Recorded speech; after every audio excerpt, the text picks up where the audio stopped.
Umejisikia umebarikiwa? Have you really felt that you have expressed your love and everything to the Lord? Have you had good time to interact with God? Hiyo yes yenyu jameni. Have you had good time to interact with the Lord? Yeah, worship team, mumegonga hiyo kitu vizuri. We were to have somebody singing, but I'm worried about time. So yule anaimba atatusamehe. Bwana asifiwe.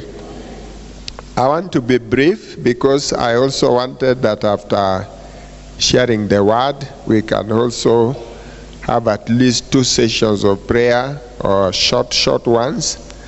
But let me go straight to the word without much ado and be as brief as I can.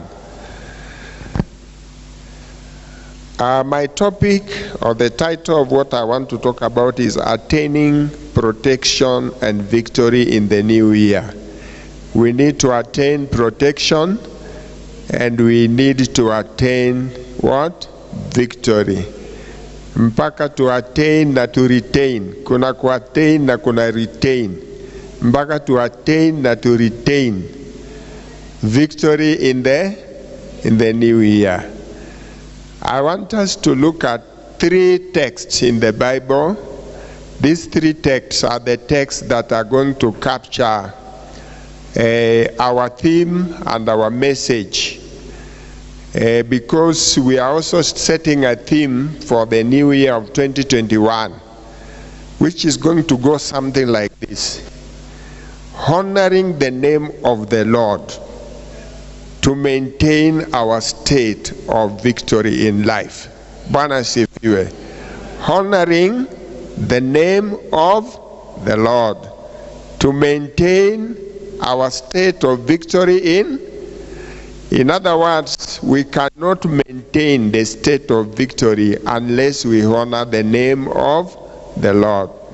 Let's begin with that powerful verse, the one that I know many people know, Proverbs 18 verse 10. We want to begin with that on the screen. Proverbs 18 verse 10 is one of the texts that is going to be our referent text. The name of the Lord is a strong tower. The righteous run to it and are safe. Bwana asifiwe. 2021 hatujui imebeba nini. Inaweza kubeba vitisho, inaweza kubeba vitu ambavyo havieleweki, inaweza kubeba anything ile inaweza kubeba. Lakini the name of the Lord is a strong tower. The righteous run to it and are safe. So if 2021 is coming and we are saying come 2021, Bwana asifiwe. Nilikuwa pale na tunapoabudu, I was thinking of maneno ile tunaweza kusema. For example, nikisema karibu, unajua hatujafika 2021 because tuko 31st of 2020. Karibu 2021. I was telling myself like that. And the end you people say chini ya utawala wa nani? Chini ya utawala wa Yesu. Can we say that? Is that a good word? Karibu 2021. Kuna watu ambaye wajashika, wacha washike vizuri. Karibu 2021. 2021 inakuja. We only have a few hours to 2021, and we are saying we are not afraid. Tunaambia 2021, karibu 2021. Hiyo sauti yako haistui kadaimoni, hata kadimoni kamoja. Unaweza kutoa sauti ambaye hata kadimoni kakisikia kanasema hey, hapa kuko moto. Karibu 2021. Kuja 2021. Chini ya utawala wa Yesu. Amen. The name of the Lord is a strong tower. The righteous run to it and they are safe. Bwana Yesu asifiwe. The other verse that is going to be our reference through 2021 is going to be Psalms 20, verse 7 and 8. These are also verses that we are very conversant with. Psalms chapter 20, verse 7 and 8. Let's go to Psalms 20, verse 7. This is what it says. Some trust in chariots and some in horses, but we trust in the name of the Lord our God. Kuna wale wanategemea magari. Chariots are actually magari ya farasi. Wanategemea magari ya farasi kwa sababu wakati andiko hilo lilikuwa likiandikwa, hayo magari ya farasi ndiyo yalikuwa yanasemekana yale yako up to date, ndiyo yalikuwa ya mbele, na ndiyo yalikuwa yenye nguvu, na ndiyo watu walipokuwa wakienda vitani walikuwa wakitegemea na wakiangalia. Bwana Yesu asifiwe. Hata sasa labda si magari ya farasi, lakini kuna vitu ambavyo watu wanategemea, ambao ndio watu wanafikiria itawasaidia, wanafikiria itawaokoa, wanafikiria itawapeleka mbele. Some trust in chariots and some in horses, but we trust in the name of the Lord our God. Bwana Yesu asifiwe. Haijalishi yale yatakuja na yale yatatokezea, yawe mawimbi, yawe dhoruba, whatever they will be and whatever they can be, we will not make a mistake and then start trusting in chariots. We are not going to make a mistake and start trusting in horses. We will know where to put our trust, and our trust must be in the name of the Lord our God. Verse 8. These people, hawa watu ambaye wanategemea magari na wanategemea mafarasi, they are going to be brought to their knees and they are going to fall. But we will rise up and we will stand firm. Bwana asifiwe. Wanaotegemea magari, wanaotegemea mafarasi, wanaotegemea technology, whatever it is, wanaotegemea mambo ya ulimwengu na utaalamu wa ulimwengu huu na umaarufu ya mambo ya ulimwengu huu, Biblia inasema wataanguka kwa magoti yao. Lakini sisi tutainuka na tutasimama katika hali ya udhabiti. Praise the Lord. We will rise up and stand firm. Bwana Yesu asifiwe.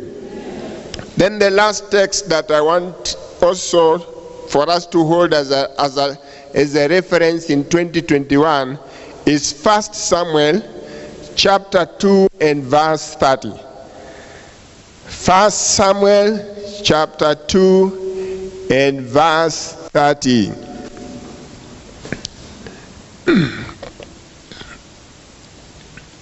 This is what it says. Therefore, the Lord, the God of Israel declares, I promised that your house and your father's house would minister before me forever. But now the Lord declares, Far be it from me. And the statement that I really like is that last one. Those who honor me, I will do what?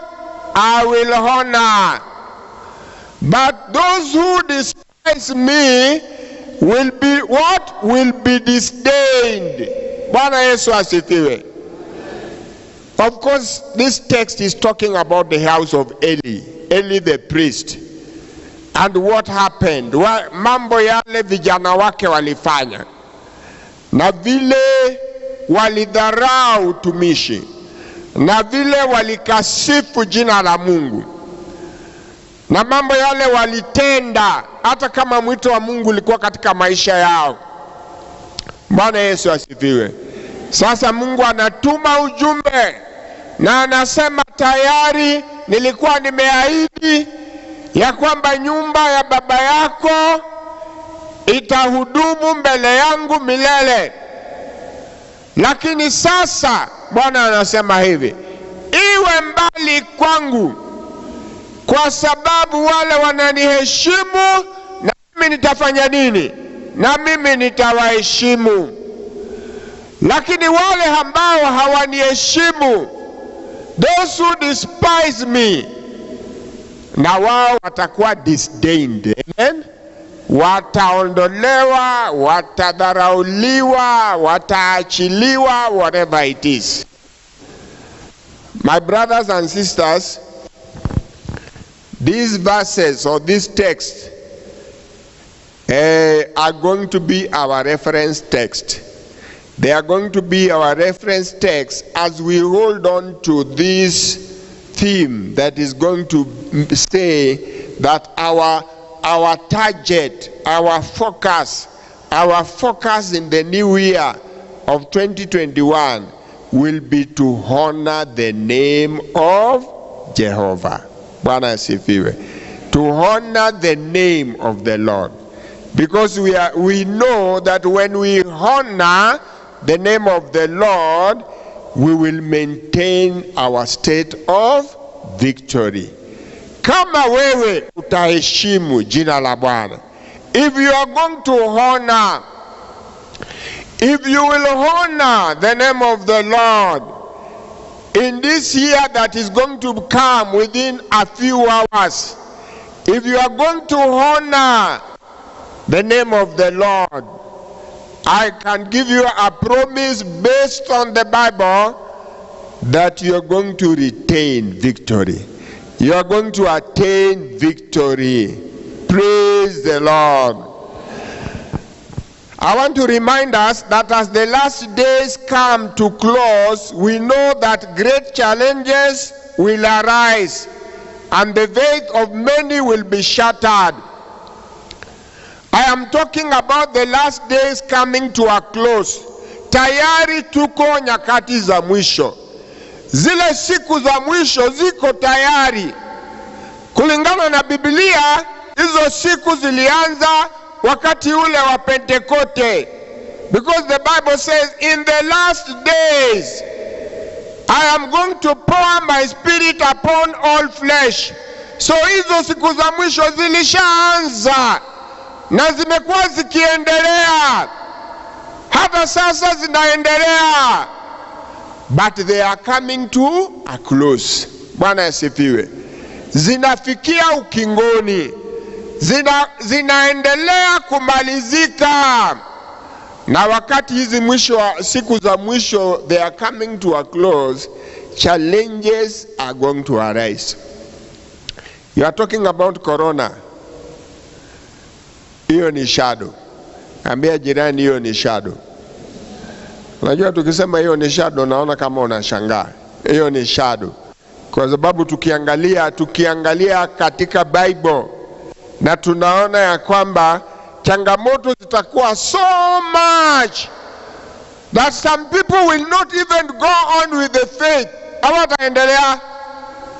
Watapata njia ya kumkosoa Mungu. Watapata njia ya kumkasirikia Mungu. Watapata njia ya kuachana na Mungu. Kwa sababu mambo yatakuwa magumu. And yet That is not a surprise. It is not coming as a surprise, because it is already there. It is already there in the Bible. Mambo yakiwa magumu, mbona unastuka wewe? Unastuka na Bible sayari imeshasema. Bwana Yesu asifiwe. Na vile hizi siku za mwisho zinaenda ukingoni, the forces of darkness are on a frantic move to cause much havoc as possible. They know that Jesus is coming soon.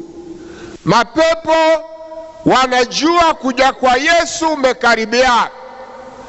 Kwa hivyo na wao wanasema saa zetu zimebaki zikiwa haba, zikiwa chache. Sasa wanaamua ya kwamba wanataka kuharibu jinsi wanavyoweza. They want to cause as much havoc as they can. They want to cause a lot of havoc. And my brothers, that's why Christians must remain strong and victorious. Praise the Lord. As the tension continues to mount, tension. Unajua watu wanafikiria kwamba tension italegea. Watu wanafikiria tension italegea. Watu wanafikiria ya kwamba mambo itatulia. Watu wanafikiria mambo itapoa. Watu wanafikiria mambo itakuwa sawa. But the tension, if you are thinking it is reducing, it is not reducing. The tension is going to mount. It is going to be tighter, and it is going to be tighter. Praise the Lord. And yet, the tighter it becomes, the more firm we should stand. Bwana sifiwe. The more strong we should be. And how will we be strong? Hizo mistari tatu ambazo tumesoma zinatupatia reference. The name of the Lord is a strong tower. Shetani aruke, aburuke, apasuke, afanye nini, whatever he will do, the name of the Lord is a strong tower. The righteous run to it and they are safe. Bwana asifiwe. Alafu hiyo Psalms 20, some trust in chariots, some in horses, but we are not going to make that mistake. We won't make the mistake of trusting in chariots and horses. We are going to trust in the name of the Lord our God. Bwana asifiwe. What happens when we trust in the name of the Lord our God? We will rise. According to verse 8, tutainuka, we will arise, and we will stand firm. We will arise, and we will stand firm. And we must know what it is to honor the name of the Lord. Kwa sababu wanasema wale wanamheshimu na yeye atafanya nini? Na yeye atawaheshimu. Wale ambao wameamua wataki kumheshimu, na yeye atawatupilia mbali. Bwana Yesu asifiwe. Bwana Yesu asifiwe.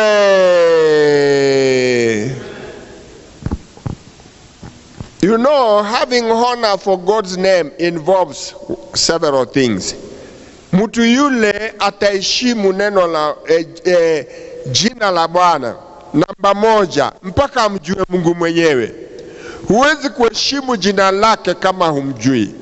Mpaka umjue. Ile kumjua unamjua ndio inafanya umpe heshima ile unampatia.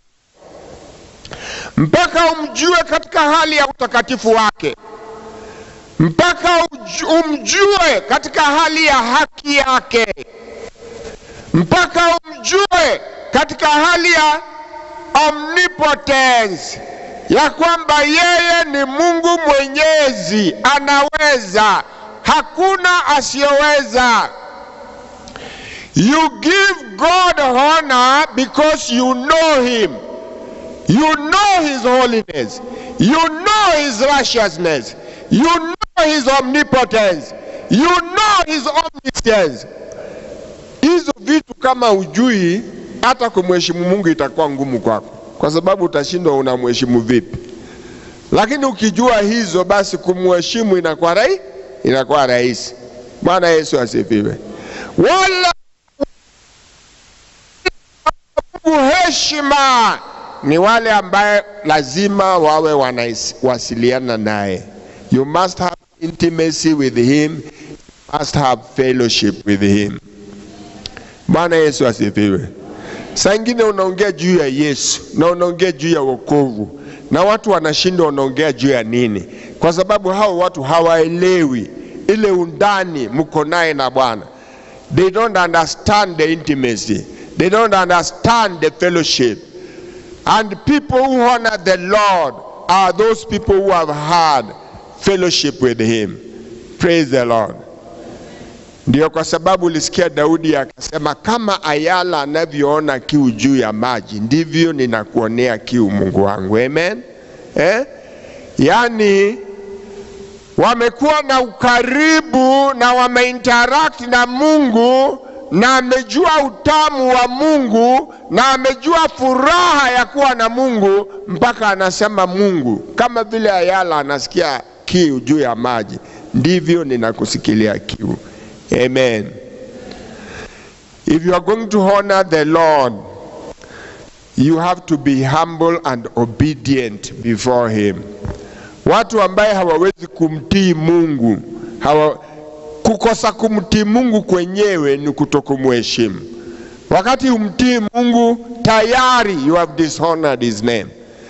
When you don't obey him, you have already dishonored him. When you don't believe him, you have already dishonored him. Praise the Lord. So we honor him because we know him, because we are intimate with him, because we are obedient to him, and because we have total faith in him. Bwana Yesu asifiwe. These are the things that make us to honor the Lord. Amen. These are the things that makes us to honor the Lord.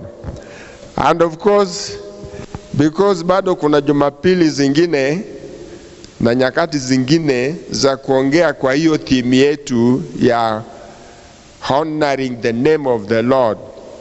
Today I don't have that much time to talk a lot about it.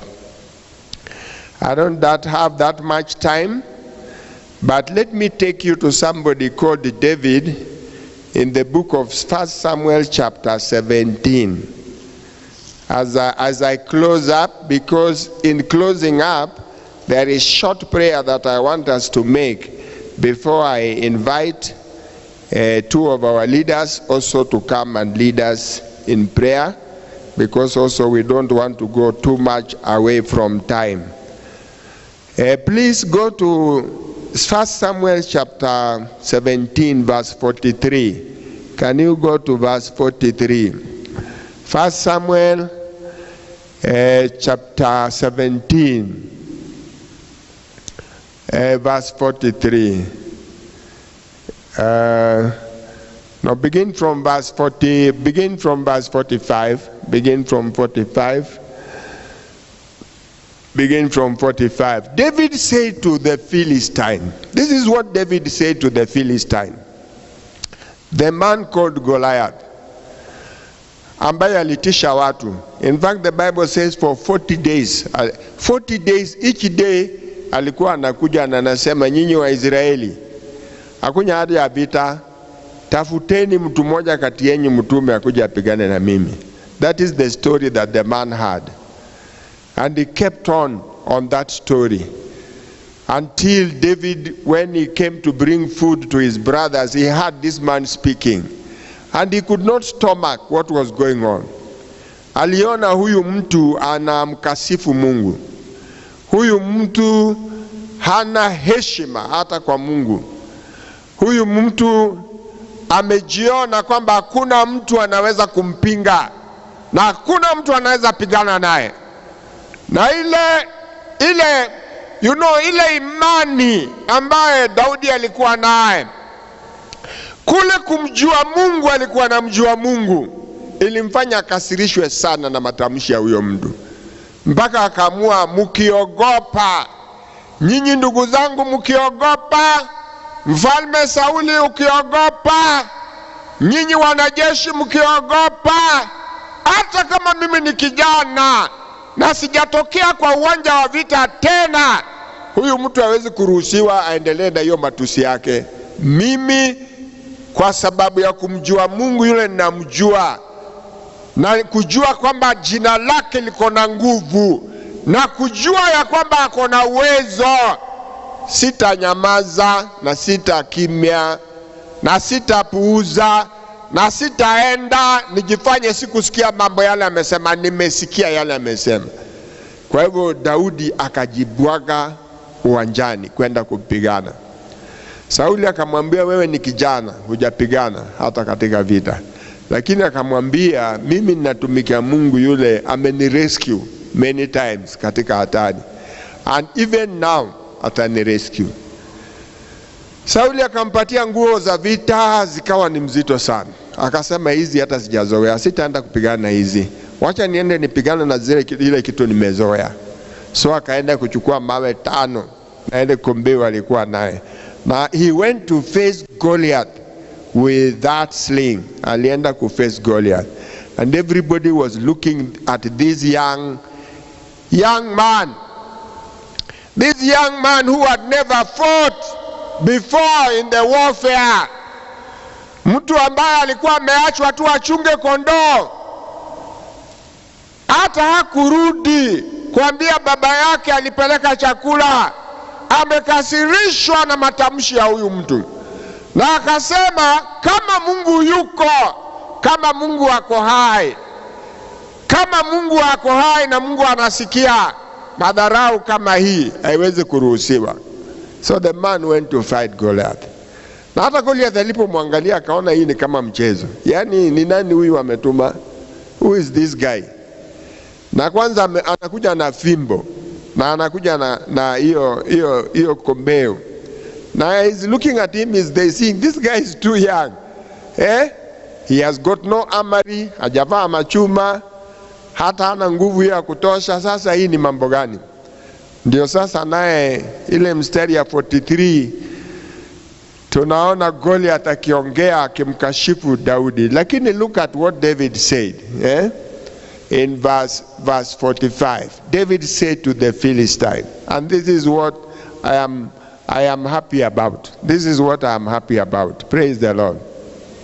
You come against me with a sword, and you come against me with a spear and a javelin, but I am coming against you in the name of the Lord who Almighty. Amen. Bwana Yesu asifiwe. The God of the armies of Israel, whom you have defied. Verse 46. This day the Lord will hand you over to me. You are looking at me. You are saying, I'm just a boy, I don't have armor. Hata nimebeba fimbo kama mtu anakuja kupiga mbwa. Lakini God is going to hand you over to me, and I'm going to strike you down. I'm going to cut off your head. Today I will give your carcasses, the carcasses of the Philistine army, to the birds of the air and the beasts of the earth, and the whole world will know that there is a God in Israel. Bwana Yesu asifiwe. The whole world will know that there is a God in Israel. And songa mbele. All these people who are gathered here, they will know that it is not by sword, it is not by spear that the Lord saves. The battle is the Lord's, and He's going to give all of you. Nyinyi ambaye mmezingira hapa, mukija mukiangalia, mkingojea kuona vita ya watu wawili, mutajua ya kwamba vita ni vya nani? Vita ni vya Bwana. Na ya kwamba yeye upeana, he will give the battle is his, and he will give all of you into our hands. Nyinyi wa Filisti ambaye mko hapa, nyinyi wote mtapeanwa mikononi mwetu. Bwana Yesu asifiwe. Tusonge mbele. As the Philistine moved closer to attack him, David ran quickly towards the battle line to meet him. He was not afraid. Alikimbia, reaching into his bag and taking out a stone, he slung it and struck the Philistine on the forehead. The stone sank into his forehead, and he fell face down on the ground. So David triumphed. David alishinda over the Philistine with a sling and a stone, without a sword. Praise the Lord. Without a sword in his hand. He struck down the Philistine and did what? And killed him. David ran. Si amemugonga, jiwe ikaingia, jamaa kaanguka. David ran and stood over him. He took hold of the Philistine sword. Ile upanga yake alikuwa akifikiri ati ni nzito sana, atitamaliza Daudi, ndio Daudi akatoa. He drew it from the scabbard. After he killed him, he cut off his head with a sword. And when the Philistines saw that their hero was dead, they turned and they ran. Bwana sifiwe. Wakakimbia. Wakakimbia. Bwana Yesu asifiwe. He took hold of the Philistine sword, drew it from his sheath. After he killed him, he cut off his head with a sword. When the Philistines saw that their hero was dead, they ran. Amen. Bwana Yesu asifiwe. Maybe tuachie hapo kwa sababu story inaweza kuendelea sana. Amen. It is David's high regard for God's name that enabled him to be victorious over Goliath the giant. Heshima na kuelewa ile Daudi alikuwa naye, akijua ya kwamba jina la Bwana ni lenye nguvu na sio ya kuchezewa na sio ya kutukanwa. Wapendwa, hili ndilo lilifanya Daudi akasirike na amue kupigana, na alikuwa akipigana akijua ya kwamba huyu Mungu hawezi kumlet down. Bwana Yesu asifiwe. Kama unaheshimu jina la Mungu, ndugu yangu, Mungu hawezi kukulet down. Kama unatukuza jina la Mungu, ndugu yangu, Mungu hawezi kufanya nini? Hawezi kukulet down. Hiyo ukweli ndio Daudi alikuwa naye. Akajua hii mambo ya vita si kwa sababu mtu akona upanga kuliko mwingine, si kwa sababu mtu amevaa chuma, kwa sababu Goliath trusted in his size. Unajua Goliath alikuwa anaona vile yeye ni kipande la mtu. He trusted in his size. Not only his size, he trusted in his military experience. Amepigana vita moja baada ya mingine na kaua watu na kamaliza watu. Praise the Lord. Goliath even trusted in the special armor that he had. Jamaa amevaa chuma kwa kichwa, amevaa chuma kwa kifua, amevaa chuma kwa mikono, amevaa chuma kwa miguu. And he was telling himself, how can this guy with a stick come na nikate nikiwa na hizi chuma, na hii uzito niko naye, na hii nguvu niko naye? So he trusted in his size. He trusted in his military experience, and he trusted in his armory, special armory, akifikiria ya kwamba zitamuokoa. Lakini Daudi alienda kupigana naye katika jina la nani? Katika jina la, na akatangazia wale wote walikuwa hapo, akawatangazia, na akatangazia Goliathi mwenyewe, wewe uko na panga, wewe uko na mkuki, wewe umevaa vile umevaa, na unaonekana vile unaonekana, lakini leo Mungu atakuweka mkononi mwa kwa sababu mimi siji kwako kwa hizo vitu uko nazo. Na ukiona nimebeba fimbo, usione ati nimekuja kwako kwa jina la fimbo.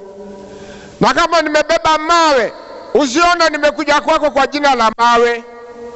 Mimi nimekuja kwako kwa jina la nani? Kwa jina la Bwana. Huyo Bwana ndio umemdharau, ndio umemtusi, ndio umejaribu kuonyesha ya kwamba Waisraeli hawawezi, na hata Mungu wao hawawezi, na hakuna mahali wataenda. Praise the Lord. Praise the Lord. I don't know whether that is getting into your system. David went to fight Goliath in the name of who? In the name of the Lord. Hilo jina la Bwana alishikilia, ndio lilimpatia ushindi. Na yeye alijua kwa sababu hiyo jina ilimulinda, ilimprotect throughout his life. Many times he was almost being killed, but that name protected him. That name kept him safe. That name made him to be a victor.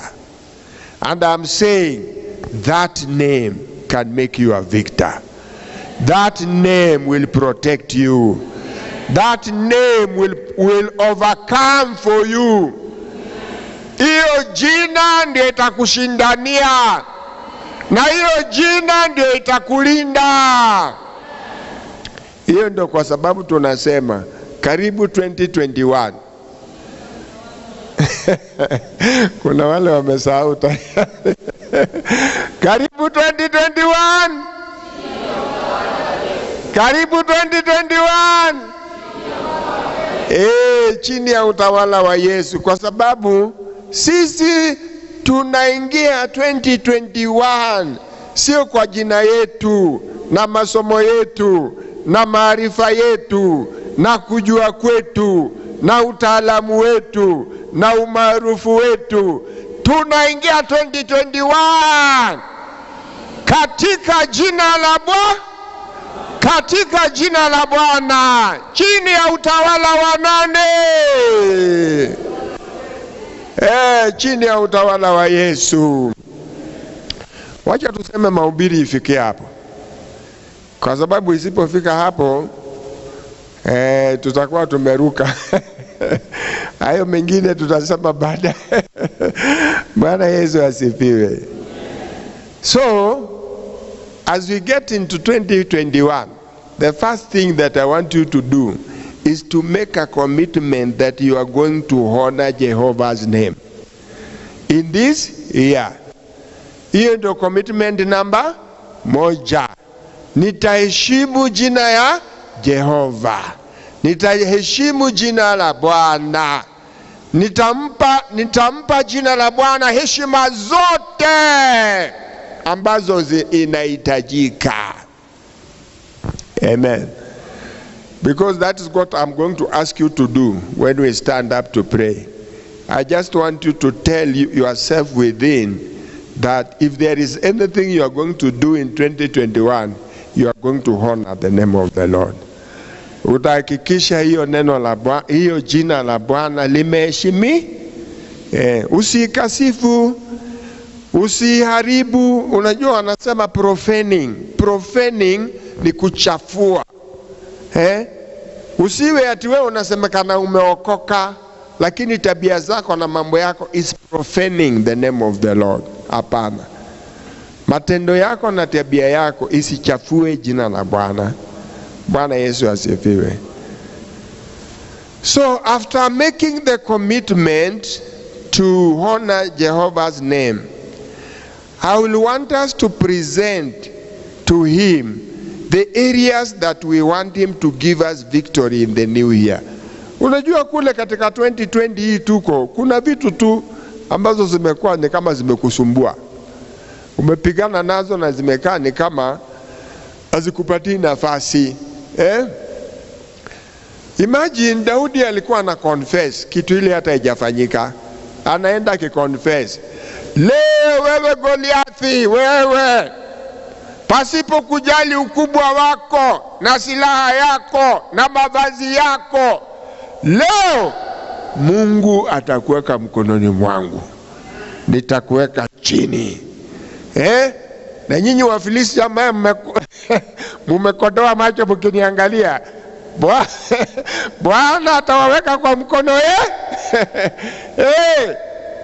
David was making a confession.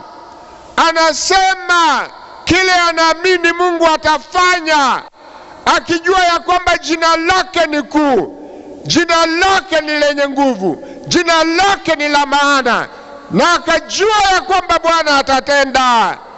Bwana Yesu asifiwe. So the part of the prayer that I want to lead before I get out of here is that prayer where people are saying, God, in this year 2021, mimi jina lako nitaliheshimu. And the other one is where somebody is going to confess, wewe kitu umenisumbua, lakini sasa Bwana amekuweka mkononi mwangu. Present to the Lord those things that you want him to give you victory. And if he gave David victory, he's going to give you victory. Kama huyo Goliathi alianguka mbele ya Daudi, hata hiyo mambo itaanguka mbele yako. Na hiyo panga ilikuwa imebeba inakuja kukukata, naye wewe ndio utatoa. Na wewe ndio utakata kichwa Na wale Wafilisti wengine walikuwa hapo, ma spectators, watakimbia, watatoroka. Praise the Lord. Proverbs chapter 16 verse 3. Proverbs chapter 16 verse 3. As tukiletewa hiyo kwa screen, is it spiritual strength that you need? Can you speak it before the Lord? Is it success and growth in your business or in your ministry? Can you speak it before the Lord? Is it getting good employment? Can you speak it before the Lord? Is it connecting to a good marriage partner? Can you speak it to the Lord? Is it healing in relationship, whether it is spouses or parents and children? Can you speak it to the Lord? Hiyo area ambaye Mungu unataka Mungu akupatie ushindi. Can you speak it to the Lord? Praise the Lord. Praise the Lord. Why are you doing that? You are doing that because Proverbs 16:3 says, commit to the Lord whatever you do, and your plans will do what? Will succeed. Amen. Commit to the Lord whatever you do, and your plans will succeed. Commit. First of all, you are telling the Lord, mimi nitakuheshimu jina lako. Hiyo ndio commitment unafanya. And if you will do it, then you can tell the Lord, as I honor your name, give me victory here. Give me victory here. Give me victory here. And God will give you victory in those areas. Praise the Lord. I have to be brief. I have to be brief, and I have to stop there. I want to believe ya kwamba we have understood. We are telling ourselves that our theme in the year 2021 is honoring the name of the Lord. Why are we honoring the name of the Lord? So that we may maintain victory in our life. Praise the Lord. And I believe this is a powerful theme. It is a powerful theme. It is a theme that if we can run with realistically throughout the year, kuna mambo tu tutaona makubwa sana. And then we can confess like David that God is giving us victory. Amen. Can you stand on your feet? Can you stand on our feet? I can see that ni kama tutasonga mbele kidogo in terms of time, but this is not a long prayer. I'm not even calling the worship team here. I just want to understand that you have understood to the message that we are sharing, and that you are ready to go. To go where? To go in the sense of telling yourself, I'm going to honor the Lord, and then telling the Lord, nataka ushindi hapa na hapa na hapa. Na huyo Mungu alipatia Daudi ushindi, atakupatia ushindi. Praise the Lord. Why don't you just open your mouth? Why don't you just take this short time to talk before God? We are before you, everlasting God, everlasting Father, the God who has been with us in the year of 2020, the God in whom we are trusting as we get into the year 2021. Oh Lord, oh Lord, oh Lord our God, oh Lord our God, I make a commitment to honor you. I make a commitment to honor you, Lord. I make a commitment to honor you, Lord. I make a commitment to honor you, Lord. Honoring you is what is premium. Honoring you is what is premium. Honoring you is what is important.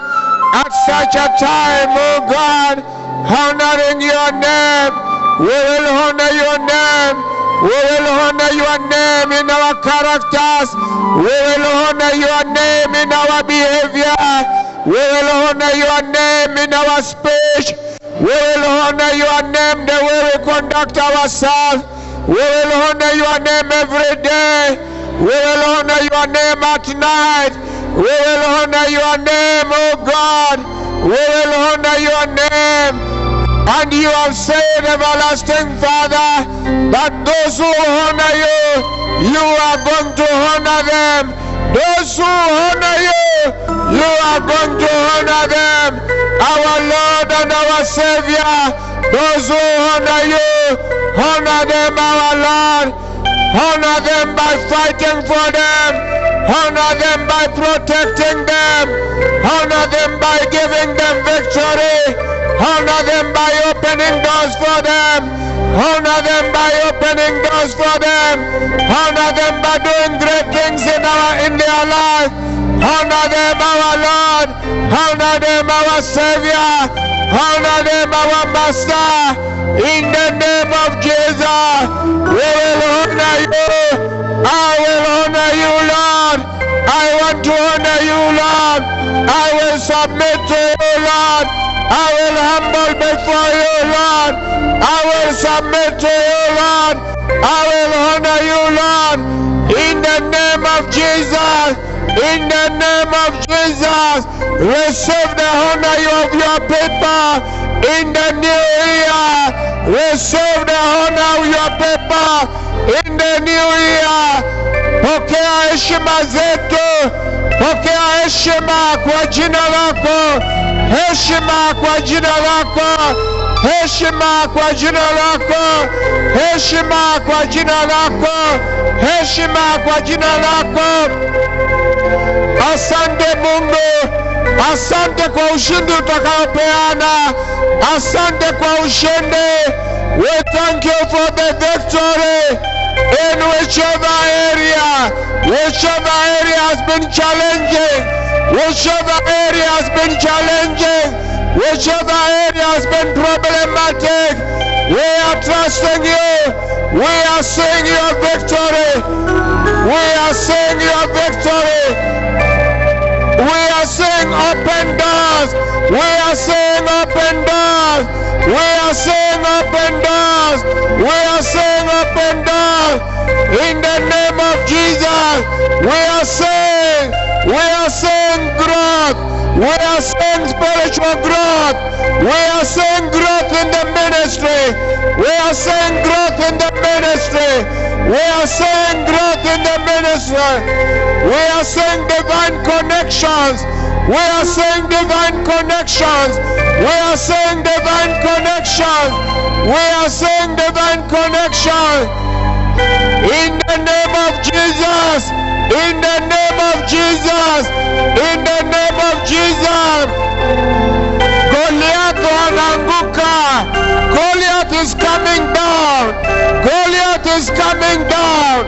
Goliath is coming down. Our enemies are coming down. My enemies are coming down. Our enemies are coming down. Our challenges are coming down.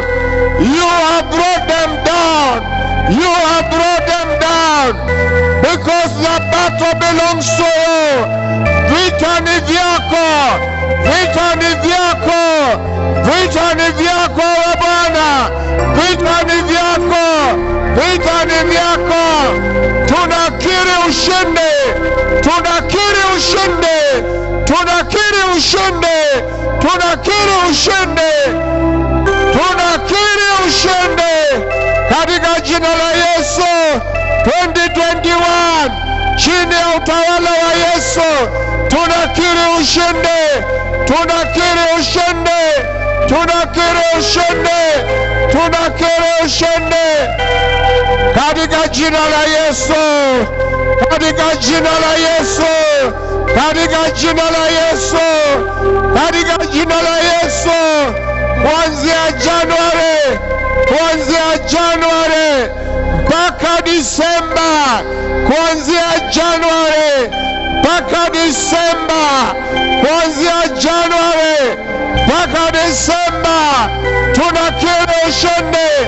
Tunakiri ushindi. Tunakiri baraka. Tunakiri baraka. Tunakiri madaraka. Tunakiri promotion. Tunakiri kuinuliwa. Tunakiri wema wako. Tunakiri baraka zako. Asante Bwana. Asante. Asante. Jina lako ni kuu. Jina lako ni kuu. Jina lako linaweza. Jina lako linaokoa. Jina lako linalinda.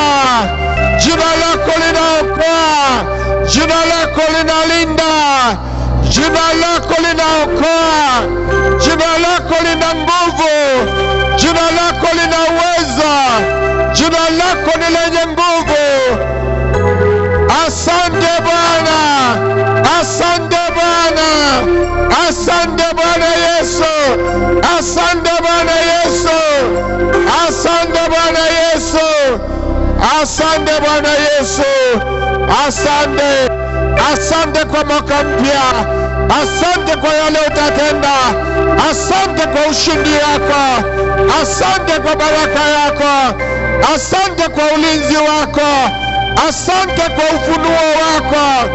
Asante kwa mambo yale utatenda. Asante Mungu. Asante Bwana. Asante Bwana.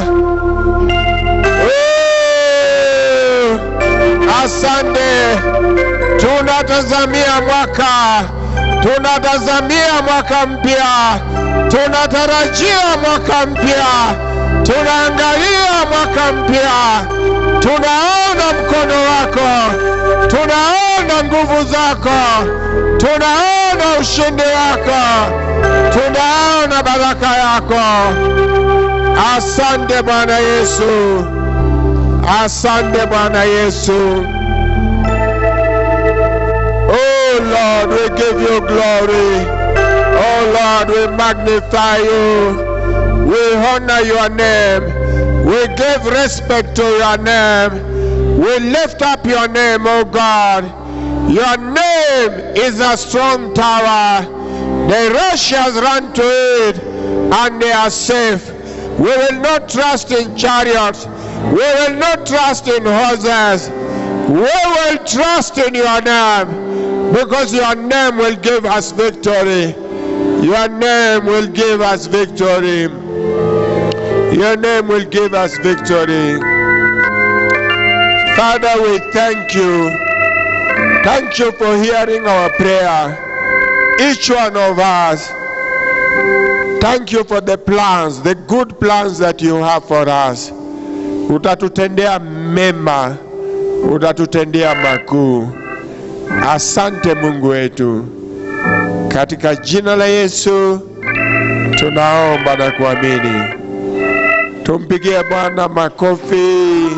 Thank you. Thank you, Lord. Thank you, Lord. Thank you, Lord. Thank you.